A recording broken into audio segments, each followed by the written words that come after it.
Welcome back to Nothing But Nets. I'm again joined by the great one, Nate, my NBA expert analysis.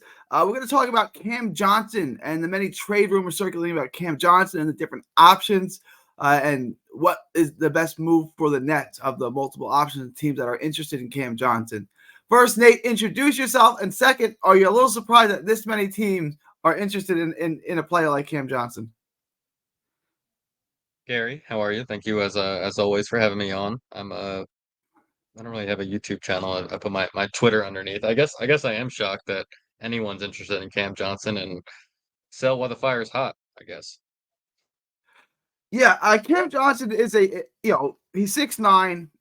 He's got wide shoulders. He's got a good NBA body. I understand why people would like him. He's 6'9" and he can stretch, but he basically plays like he's a 6'5" guard. So I've not been disappointed in him because this is what I expected when they traded for him. Have you been disappointed since Cam Johnson came here, or did you expect more, or what did you expect when he kind of was one of the crown jewels of that Kevin Durant trade? I'm definitely most disappointed in our GM and Sean Marks for giving him the contract he gave him. I don't understand why, or it seemed like a thank you or a handshake deal with McCall. I just obviously it was exciting to get McCall and see him the last 2 years, but Cam was just like his buddy that seemed along for the ride. But obviously, once McCall got traded, this quickly became one of the worst contracts when he didn't have his best friend and Mikal Bridges went to join his other college best friends, no longer his Phoenix Suns buddy. So yeah, it's a tough looking contract, but like I said, if there's teams that it's appealing to, and I guess I don't know. Like you said, he's a 6'5" shooter. He's not going to play that well in the playoffs, but teams want to take a chance on him. He's still a young enough player that maybe the Lakers or some other teams that were rumored to be interested in would take a shot, but not for a 20-win Nets team. Yeah, it doesn't make a lot of sense for him to be here, and he's just going to take minutes away from Jalen Wilson, who we want to develop. Jalen Wilson's obviously a lot younger. Jalen Wilson also has, that's the comp, right? But Jalen Wilson's a lot tougher. He's a lot more physical, and he finishes at the hole a lot better than Cam Johnson does. So if he can shoot the three ball at a 40% clip like Cam Johnson does, he's got a chance to stay here. And the only way we're going to find that out is to get Jalen Wilson on the court. And if we're giving Cam Johnson those minutes, he's not going to get on the court. So it doesn't make a lot of sense for Cam Johnson to stay here. So my question to you would be, opening day, is Cam Johnson in a Brooklyn Net uniform, or is he somewhere else? Do they trade him before the season starts? What do I think is going to happen? Yeah.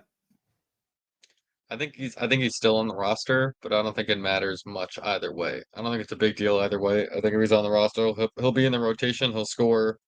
He'll have plenty of opportunity to score. He's going to score more than he did last year, and he's not going to lose any value, barring injury.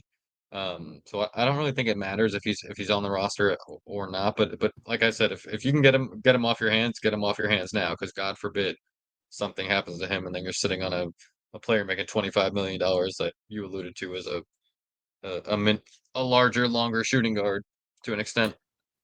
Exactly. And Sean Mark says he's holding steadfast to the idea of getting 2 first-round picks for him. Now, he got 6 or 5 or 6, however you want to look at that, 5 and a pick swap for Bridges. Is it possible that he can get 2 first-round picks for Cam Johnson? Because my inkling is no. What says Nate? Do you know the teams that are rumored to be interested in him? I would say no. I think um like guys like DFS, like a veteran 3-and-D guy, is more likely to get a couple first rounders than Cam Johnson. But at the same time, like Cam Johnson played in the finals and performed in the finals, so that to an extent, GMs and coaches love guys that have playoff experience like he does. So he has that on his resume, and like regardless, he's a 6'8" guy that can shoot the three and not get killed on the defensive end. So No, there he is doesn't get still killed. some I don't value want to there. make him. Yeah, I don't want to make him out to be a trafficker. But when we got him, we were told that he was an excellent perimeter defender who could also guard bigger fours. I don't see either of those things being true. I'm not saying he's terrible. He's a better defensive player than Rui Hachimura, who we'll get into. But I have not seen No, he's not a high level not a defensive player, terrible which I defender. was sold on. Yeah. he's not a terrible defender. He definitely can't guard bigger fours. Not that there are a lot of bigger fours in the league that he'd have to guard. He's more come up short on the rebounding side for me. Like if he could rebound the ball on both ends of the floor, at least on one end of the floor, it really wouldn't matter. Because I think he's a good enough defender. And then obviously, like you said, if he stays at a 40% clip and can shoot that consistently and maybe even closer to 50 from the corners, then I think he's more of an asset. But yeah, the fact that he can't rebound and plays so much smaller everywhere around the rim, either finishing, rebounding, whatnot, kind of less makes his game a lot less attractive to me for the money and the contract he's on right now. All right, so I want to get into the different trade options that are available that have been discussed, that have been rumored. I'm going to start with the one I like the least, which is Rui Hachimura and a second round pick, possibly two, is what we've been told. But basically, Cam Johnson for Rui Hachimura and then some second round picks. What are your thoughts on that? That's the one I like the least. I would still, if nothing else is on the table, I'm still taking that just based on the contract. I don't, like I said, it's a 20-win team with or without Cam Johnson, with or without Rui Hachimura. So I'll take a guy that has one less year on his contract and making a little less money than uh than Cam Johnson right now. I just feel like we've seen Cam Johnson's ceiling, and it is what it is, and the Nets really aren't in a 2 or 3 year window that he's in right now. I'd much rather get the money off the books, and like I said, if nothing else is on the table, sure, but let me hear what else you got to offer. Rui Hachimura is a good offensive player. He can shoot the three. He's a little inconsistent with it. He shot it really well last year. He moves. He's active on the court. He gets a lot of easy baskets. He's got a mid-range game. He can pull up. He gets to his spots well. I think he does things. He's a better offensive player, I would say, than Cam Johnson, but defensively, Definitely. he's non-existent. I mean, to me, it's kind of a lateral trade. Like, it's a sideways trade. It doesn't really. But you're right. You save a lot of money on the trade, so it's worth exploring. I'd agree with you on that. The next one is the one I like the most. And so, kind of the whole, it was Cam Johnson to Utah. Sean Marks, like we said, wants 2 first-round picks. It seems like Utah would be willing to trade one. Now, they have a ton of picks. I'll just go over what their draft capital is. But they're like the Nets. They are loaded with picks over the next couple of years. So here's their draft capital. They have 2 picks in 2025. Cleveland and Minnesota's. They have 2 picks in 2026, their own, and then either Minnesota or Cleveland. And then they have what is that? 4 picks in 2027, and then 2 more in 2028. I don't care what years they come. If we can get 2 of those, that's a no-brainer, right? Yeah, 100%. And I mean, that's a team too that we talked earlier, and they're probably going for it. And that's a team in the West that, shockingly enough, with the thousands of wings out there in the world, that's kind of missing a couple wings. That has a market in, but doesn't really have a lot of 3 and D guys. Where I think both Cam Johnson and DFS would be attractive for them. I would look to trade them both. And you think you can still, even though Finney Smith is a little bit older, his contract's more friendly. He's got, Finney Smith has 15 this year and then a club option. No, I'm sorry, a player option. Sorry, a player option for next year of 15 million. So it's a lot more friendly of a contract. Do you think at this point Finney Smith has more value than Cam Johnson?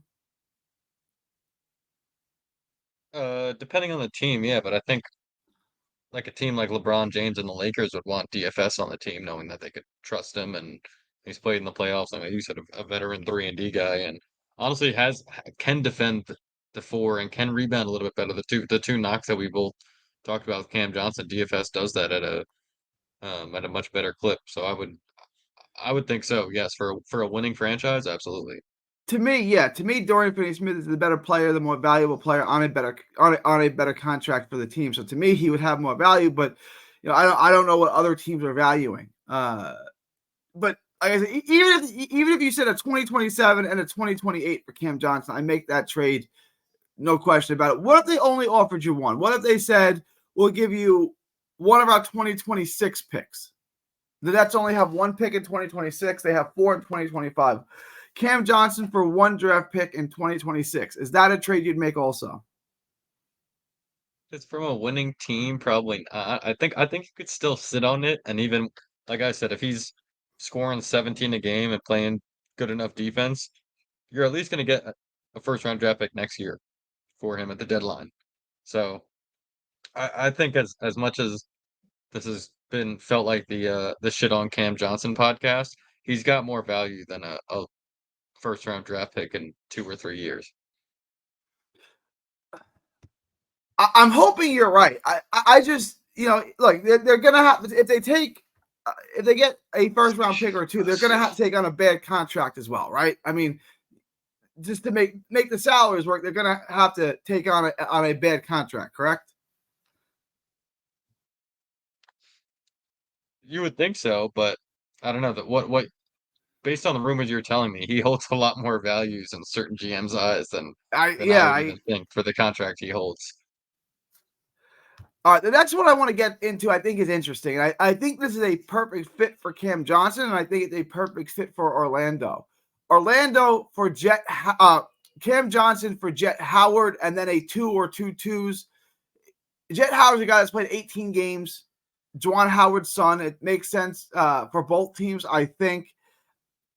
I don't, Jet Howard's 19. He only played 18 games. Even in those 18 games, it was very limited minutes, and it was mostly in garbage time. He played 1 year at Michigan. Not a lot of tape on him. He appears to me to be a stationary shooter. So he appears to me to be like, if you said comp him out, I would comp him out to Cam Johnson. But your thoughts on, he's on a rookie deal, so it's a friendly deal. He seems to be a good defensive player, but again, this is watching him play against G League players, not NBA players. So it's not a great 1-for-1 comparison. But your thoughts on trading him for someone like Jet Howard and then some second rounders? As much as I love NBA players' sons, I also think that'd be somewhat of a lateral move. But I have to admit, like I haven't seen enough of Jet Howard. You said you've seen some of his G League games. I only kind of remember him in college. Um, I wouldn't love it. I'd much prefer to have first round picks that Sean Marks can choose his guys. Sean Marks, if anything, seems to be pretty good at selecting mid to late first round draft picks. So I'd rather have a couple first round draft picks for sure if I could. Um, yeah, I'm mediocre on Jet Howard, but if you told me if coaches and scouts said he's going to be an elite defender and this, that, and the third, and he's got a long wingspan, then yeah, maybe he's a 3-and-D piece, and like you said, at a much friendlier contract for the next 3 years, and could be a piece on the 2027 Nets. Yeah, much friendly contract, much younger, so he's more in line with which is why I like the trade. But like, I'm looking at him, and I mean, a lot of scouts and Orlando drafted him at 11 for a reason. They think he can be more than that. At 19, he did leave the G League on catch and shoot 3 percentage and threes on as well as stationary threes. He hit at 47.6%. So he can shoot. Like there's no question about it. He didn't shoot well in the NBA, but that was in sporadic minutes in garbage time. He can shoot for sure. He appears to me to be just a stationary shooter. He does come from an NBA family, great NBA pedigree. Is it possible he becomes more than that, or it's like if you're a stationary shooter at this stage, the best you're going to become is a better stationary shooter? Well, I mean, in terms of like an all-star or superstar, probably not, obviously. But there's guys who are stationary shooters that are the Tim Hardaways of the world, and then there are guys who are stationary shooters who are the Andre Kirilenko's of the world who can do a little bit of everything on the floor and impact the game in a multitude of ways. So if Jet Howard can be an NBA player that can guard 1 through 3, that can be a super athletic wing that can finish on back doors and hit the corner three, there's obviously going to be a spot for him. But if he's a softer Cam Johnson 6'6", 6'5" catch and shoot player that is an inconsistent shooter, obviously not. And there lies it. I think Jet Howard having an NBA pedigree, and being a shooter, I think there's limited downside. I think it's a trade worth exploring. I'd rather get 2 first round picks, obviously, from Utah, but if that can't be done, I think it's a trade worth exploring. I think it makes sense for both sides. I think it puts each player in a good position, and the Nets get to dump that salary. Most important. And then Yep. the two trades I really like: Isaac Okoro, Cam Johnson for Isaac Okoro, and two twos. That's kind of my favorite trade of the lot. What are your thoughts on trading him to Okoro, to Cleveland for Okoro and two second rounders? Yeah, no, the trades just keep getting better and better. I definitely like that trade. I love Isaac Okoro. I think he's a guy that seems like ever since he's been in the NBA has had very low confidence in his NBA game. And obviously that any athlete, whether you're a boxer, a basketball player, or a football player, like you need confidence going into that Sunday or Monday or Tuesday, whenever your game is, to perform well. And I feel like he's the type of guy with just a boost of confidence and shooting the three ball well and just more of an opportunity where it's not Darius Garland and Donovan Mitchell dribbling and shooting 95% of the time. I'm interested in Isaac Okoro for sure, and I would absolutely take that for Cam Johnson. And he's one guy that, his jump shot, his offense been a knock, but his defense absolutely has not been a question. And I would much prefer to have a guy like that on my team than Cam Johnson. Right, and I think you can look at him if he can develop the three a little bit more, and if he can hit it consistently, at least hit the corner three consistently. I think he can be a legitimate four in the league. He's an excellent defender. He can defend multiple positions, like you said. He can create his own shot a little. He's athletic. There's like, I understand why he was drafted high. Like there's a lot to like about him. He just really hasn't developed a lot of, if he can start to hit the corner three, the rest of his offensive game, I think, will fall in place. So I think Okoro has a lot of upside. At worst, he's a great defender who can sporadically hit the three for you. At worst case scenario, which to me, I would rather, honestly, if you said to me, Gary, everything is the same, contracts are the same, the age, everything is the same. Would you rather have Okoro or Cam Johnson? I would take Okoro because he offers you more. He's a better rebounder. He's a more versatile defender than Cam Johnson. So to me, that Sure. trade's a win. Absolutely. I mean, Isaac Okoro needs, like I said, he needs a boost of confidence and he needs to hang out with Josh Hart all summer. Like that's Yeah. his kind of like potential of a guy that can, because I remember watching playoff series in Cleveland and he was off the court the last 4 to 6 minutes of the game and not a guy that the coaches had confidence in to shoot the ball or be a part of the offense at all. Because he's an elite defender. But and a guy like Josh Hart, who is now in the Philadelphia series, I think he played 47 minutes. He averaged 47 minutes. He was never off the floor. Where Isaac Okoro can impact the game like a Josh Hart can, and obviously on a night where his three ball is falling, he absolutely will impact the game, both rebounding, defensively, shooting the ball, being that 3 and D piece that that we all allude to and every team needs. It seems like this for like three or four of on their roster. So I would love it if I were the Nets. There's one more trade. I like this trade a lot too. It's someone I know personally I would love to come to Brooklyn. Keldon Johnson and a second round pick. So Keldon Johnson swapped over for Keldon Johnson and a second round pick. How about this? I'll trade DFS to Cleveland since they are a playoff team and they need some more experience. Get a Coro, and then yeah, I want Keldon Johnson as well, and we'll send them Cam Johnson to be their young 3 and D guy with Wemby and the boys and Chris Paul. Keldon I love Johnson's Keldon Johnson. I love him. he's a guy that has improved his game every season. I know his stats declined when they got Wemby. He went to the 6-man role and he got a lot less shots, but his offensive game and defensive game has improved every season he's been in the league, which is a great thing that you want to see. He's got mid-range game. He can shoot. He's not a lights-out shooter. Cam Johnson is a better shooter, but Keldon Johnson is I would say an above-average shooter, an average to above average 3-point shooter who has a lot of mid-range game, a lot of offensive game. He can get to the basket. He's a really heady guy. He's a high IQ player. He's just a player that I like a lot, that I think fits in any system. And the fact that he gets better every year kind of shows you that he's dedicated to his craft.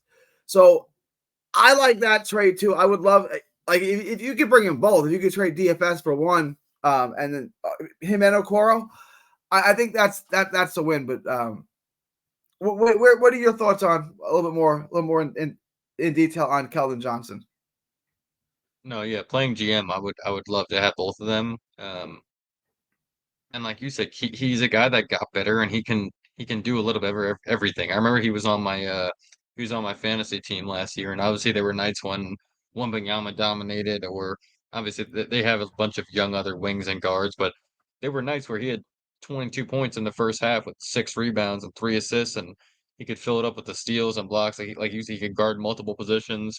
If they didn't guard Wembanyama, his stock would be much, much higher this year. He would have obviously been a 20 point a game scorer with 7, 8 rebounds again. Like I love it for the Nets. If they, I would just somehow if they could trade one of their wings, whoever San Antonio wants for him, absolutely. I would take Keldon Johnson at the top of my list. Like you said, or like I said in the last episode, the trades just keep getting sweeter and sweeter as you keep offering them. But I would take Keldon Johnson a heartbeat. I love his potential, and yeah, he deserves to have the ball in his hands on this Nets team if he was on the roster.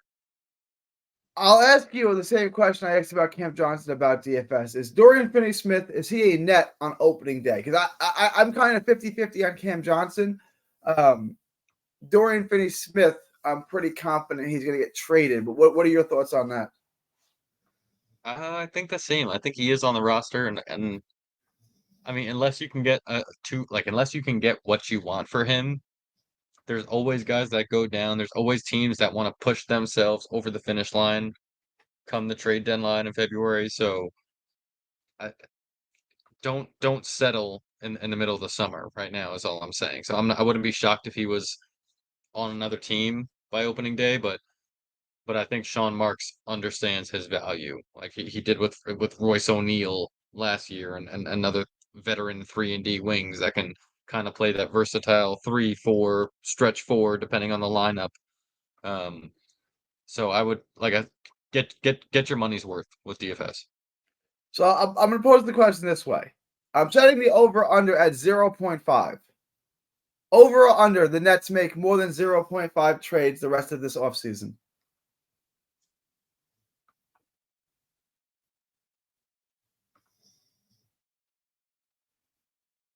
Yes, over.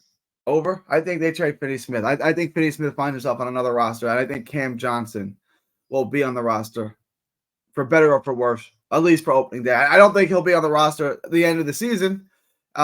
Schroeder and Bogdanovich might be gone as well, but I definitely think Finney-Smith will be gone. Are you on board? Are you one of the guys that think they should trade all 4 veterans? That they should trade Bogdanovich, Cam Johnson, DFS, and Schroeder? Or do you think that they should keep at least 1 or 2 of them throughout the season? Throughout the season, At least till the I deadline. would At least up until the deadline.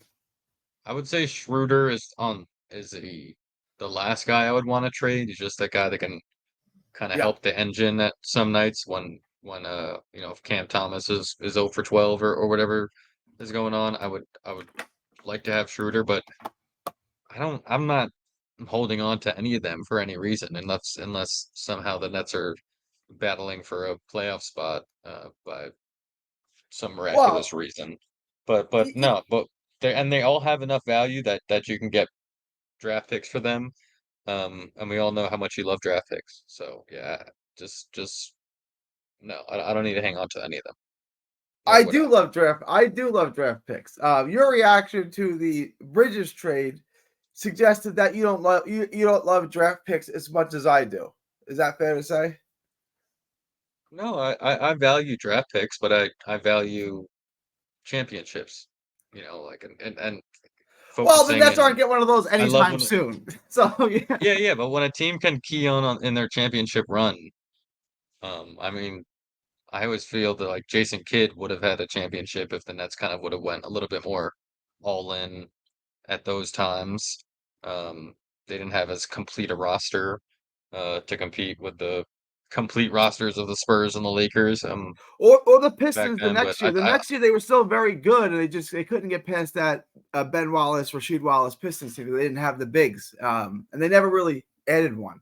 Right? They just yeah, went with Martin, I Jason just Collins. think Yeah. you're seeing the trade from the Nets perspective, where like in our football world with the Jets, like obviously you wanted to trade for Devontae Adams because the Jets are in the Super Bowl window. So depending on who you're rooting for, I think you could see the trade and what for the Knicks, like they needed to go on this championship window, and I obviously we all know now, like the Mikal Bridges trade had a lot to do with the Jalen Brunson contract. So not only were they It would trading appear that six way. first Yeah. round draft picks, but it's almost like how the Mets last year traded Verlander, like traded money for prospects almost with the contracts and paying all the money that they're currently paying pitchers to pitch for other teams this year for top of the line prospects. Whereas like, all right, if we give up six first round draft picks, five first round draft picks for this guy, we not only do we get the best 3 and D player on the best contract in the league, but we also have a handshake agreement to lock in a superstar top 5, top 10 player in the league and one of his best friends on a ridiculously good Aaron Rodgers like contract. So for that deal, it 100% made sense for the Knicks with all the nuance involved in the situation. But yeah, the Nets made out pretty well. I just obviously when you're trading a guy such a big piece that completes the Infinity Stone, if you will, for the Knicks. That you just want a young player out of that. Like I would have loved to see a Deuce McBride kind of help shift the culture for the Knicks and have the ball in his hands all the time. I think would be exciting, or for the Nets rather. The last question I wanted to ask you is you kind of tipped your hand already. You like the Okoro trade the best and Keldon Johnson trade the next best? No, Keldon Johnson I like the best. I think he You like has a much Keldon higher Johnson the ceiling. best? Okay. Yeah, Keldon Johnson I think has a much higher ceiling than Okoro. I want Okoro, like I said, to have a guy like Josh Hart plays with joy and confidence, and even if he's 0 for 4 from three, he's gonna perform well. He's gonna rebound. He's gonna defend well. Like I want Okoro to be that guy where I feel like anytime I don't watch Cleveland every night, but I feel like he's more in that. It's we've all been fans of guys when you're a first round draft pick and you're kind of got that bust label on you from the fan base you're drafted on. You play in that cocoon a lot more because you're looking at your stats and you only 10 points. But if he comes to the Nets, he's not the first round draft pick with all this high potential. He's just we want him to be a 3 and D guy, and if he's more and can bring energy, like um yeah, so I think he needs a change of scenery and just a boost of confidence so he can fulfill his Josh Hart potential, which I see in him. All right, so give me your top three trades. Obviously, you have Keldon Johnson one, San Antonio one, Cleveland two, and then you have either Orlando with Jet Howard, Lakers, or Utah with the two draft picks. What would you put at third as your third best If you can option for get the two Nets? first round draft picks, you run away with it. I don't think that's Yeah. realistic. So I would go with Jet Howard because I think that's more realistic. But I just don't. If you get two first round draft picks, What if that it was what if it was one? What if it was one in 2026? Because I don't think they're like I going to said, part one ways with a 2025 pick. With how much everyone loves that draft, so I think it would be a it's a 2026 future pick. if it's a future one, I say no because I think he has more value, like even closer to the trade deadline. It'll be a contract with 2.5 years on it on a guy that like I said can shoot the three ball Yeah. and there are like the Timberwolves might need a 3-point shooter and a wing guy. The Jazz we alluded to are a team that if they're in the playoff hunt might need a wing and might give you those two first rounders that they weren't willing to give you in August because they're willing to just see what they have in their roster and some of their young guys. But yeah, I But would like hold off on the here's one my 2026. if he goes to one of the like let's say Minnesota, a team that's really in the mix, um, he coming off the bench, correct? How often do you see a bench player getting two first round picks? You know what I'm saying? Like that seems like a lot for a bench player. I understand that they're in need, but I don't see a recent precedence for a bench player being traded for two first round picks.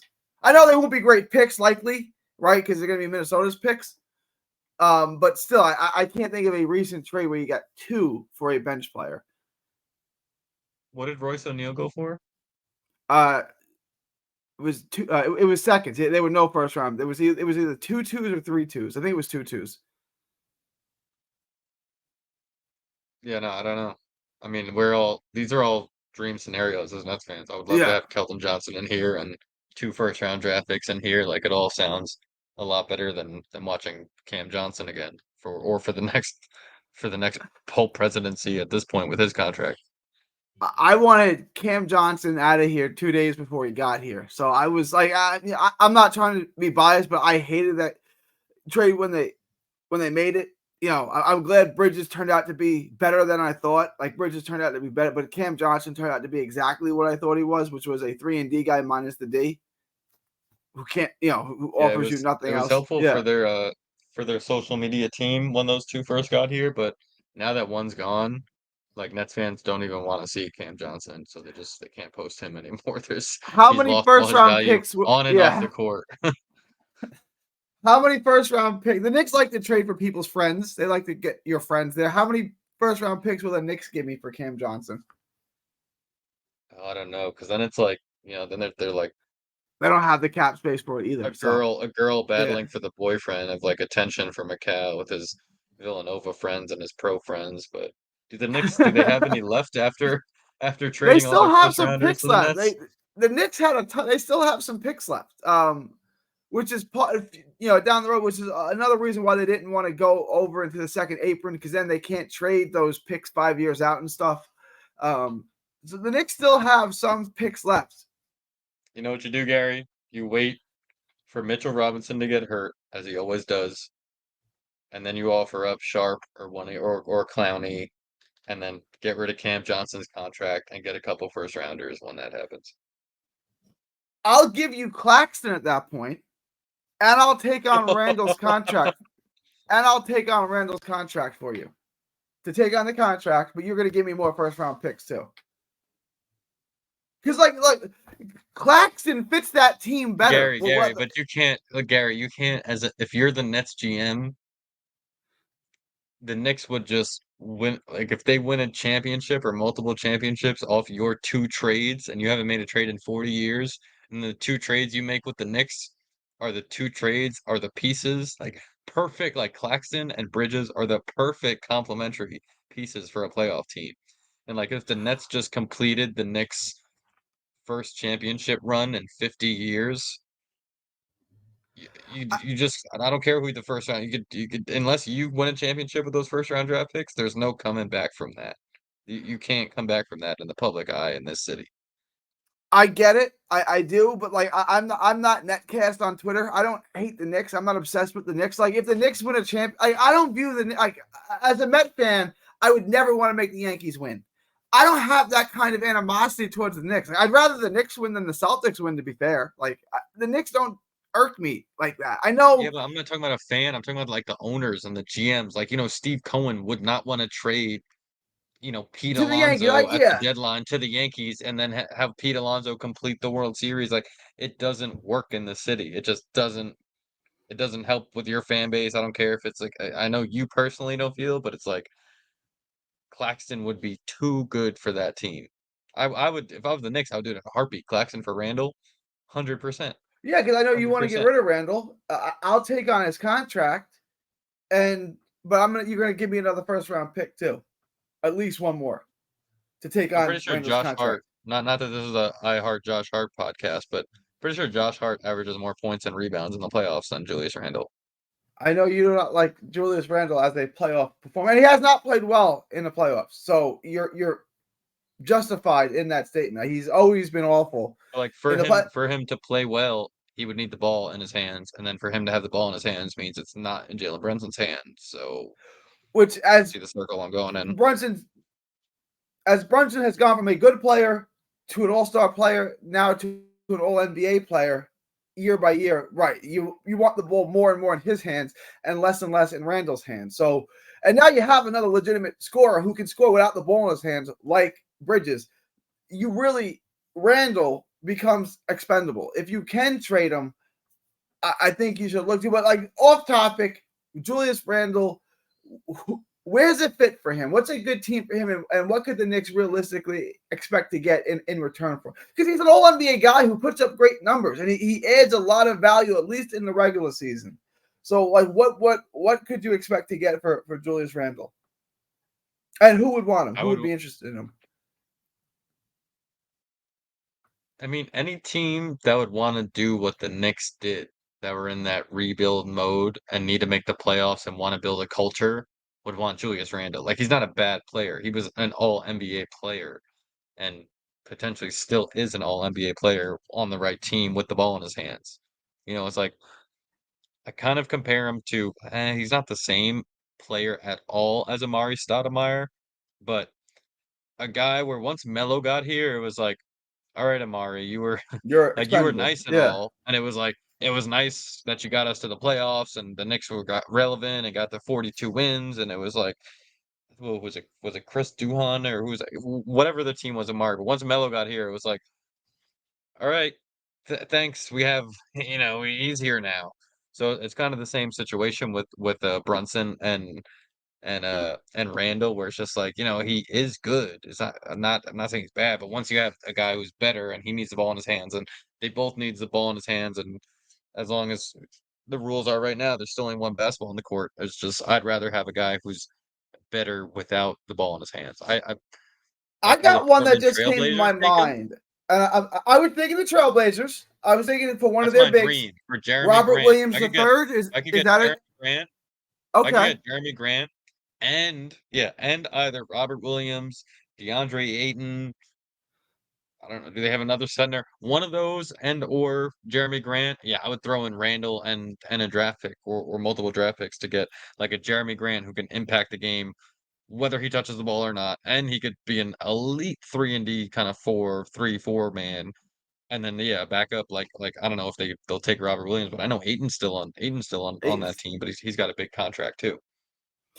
The other one, and look, Detroit wants to stop sucking, and Randall would make them better. And Yeah, I yeah. don't think that Detroit's a very smart team, and I love Jalen Duren. Would they give you, which I think would be an Good absolute home points. run for the Knicks? Would they trade Duren to get to a play-in? Like I think if they got, I like Kate Cunningham a lot. They have Tobias Harris now. Randall, if they got those three guys, they could realistically be a 10 seed. Do they trade Duren to the Knicks to be relevant and get Randall? I don't think they're a They very have smart team to they have start with. Tobias So Harris too. They have right. Tobias Harris too. So Tobias what? Harris, Julius Randle, Cade Cunningham would be a big three that would get you to the 8 seed. It would be like a mini big three. It'd be a shitty big three, a shitty Yeah, three, whatever you want to call and like they really want to be relevant, which I understand. They've been so bad for so long. Is that a trade that you think they would entertain? Because I think it's an absolute home run for the Knicks. Like they should just make it immediately. Duren for Randall. Your thoughts? Does I don't. I, There'd probably need to be more money involved, right? Yeah, Randall makes a we lot can more we money. can make that work. Yeah, well let's say we can make it work with the salaries Yeah, if you could make it work, I would. Yeah, it's a home run. It's 100% a home run. Okay, for the yeah, they have Knicks. looking at they have Tim Hardaway on their roster. It's like that could be a third reunion, I think, for the Knicks. For he makes There you go. 18 million, and you got Evan Fournier on the roster making 19 And you go million. just give them back Another all their reunion for the garbage. Knicks. Yeah. So yeah, yeah, it could be Hardaway, Fournier, and uh and and Duran for Julius Randle, and then everyone could break out their Hardaway and Fournier jerseys again, coming back to New York. So yeah, if they did it, absolute grand slam for the Knicks if they could somehow get a 20-year-old rim protecting, rebounding center to replace Hartenstein would be gold. who Duran is still like 20 years old. He's like built like he's like to me, he's the next Dwight Howard. Right? Like he's a physical force. He's freakishly big and strong for his age. Like I really like Jalen Duran. I think like Detroit is a bad place for him because you just go there to rot and die. Right. So like It could be the if next they Andre Drummond. It's like Drummond wasted his career in exactly, Detroit, just exactly, getting 20 and 20 exactly. games. Well, they lost by 20. And yeah, he's kind of will do the same thing if he doesn't escape. Detroit. So I think that's a Exactly. trade that I mean I don't think it's a good trade for Detroit, but I could see him making it so that Detroit could try to get to a play-in spot. Like if they did that, okay. They're better than Chicago. They're better than Atlanta if they made that trade. Like I think at this stage, as bad as they've been, they may consider trading away Duran for a guy like Randall who can help them win immediately. For sure. I would I mean we've talked about this for months. I'm team trade Randall for a guy that can impact the game in the playoffs without the ball in his hands. Like we're talking about those Yeah. guys, the Jeremy Grants, the Durans, the Robert But Williams, Robert Williams, whoever yeah. it may be. Yeah, guys that can help on both ends without dribble, ball stop. All right, Nate, I appreciate your time. Look forward to doing this again with you soon. Tell them where they can find you on Twitter. Absolutely. A tape on Twitter, but I'll always be on the podcast for the invite, and I appreciate it, Gary. So until next time, let's Appreciate your go time, Mets. mate. And just hang out with me for 1 minute as I end this.